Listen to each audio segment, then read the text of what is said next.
అందరికీ నమస్తే. సినీ మాయలోకానికి స్వాగతం, సుస్వాగతం.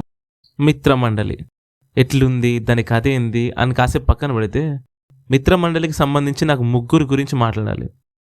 First Darsi, second Niharika, third writer director Vijayender. Number 1 Darsi గురించి చూస్తే బలగం, జాతిరత్నాలు, కోట్ ఇట్లాంటి స్క్రిప్ట్ సెలెక్షన్ తనది. సరే, మధ్యలో డార్లింగ్ పోయినా సారంగపాణి జాతకంతో ఓకే అనిపించుకున్నాడు. ఇట్లాంటి దర్శి ఏం చూసి మిత్రమండలి సినిమా ఒప్పుకున్నాడు నాకు అర్థం కాలే. బలగం, కోట్ సినిమాలో ఉన్న స్టోరీ ఉందా? లేదు.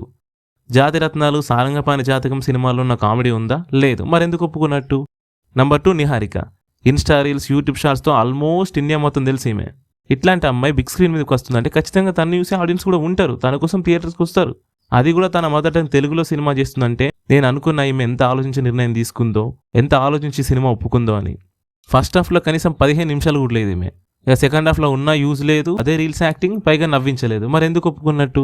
నంబర్ 3 విజయేందర్. డెబ్యూ మూవీకి ఇట్లాంటి కాస్ట్ అండ్ క్రూ దొరకడం, బన్నీ వాసు లాంటి వాళ్ళు ప్రెజెంట్ చేయడం నిజంగా ఆయన అదృష్టం.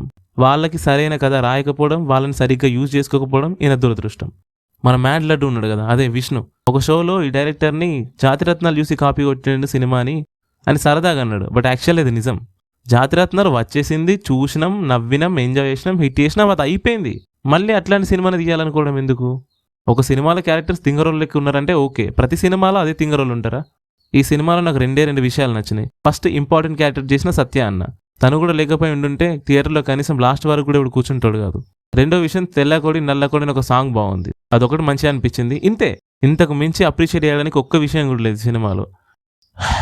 ఓకే, సినిమా ఎట్లున్నా మీరైతే సబ్స్క్రైబ్ చేసుకోండి. సినిమాయలోకం. Thanks for watching. బాయ్.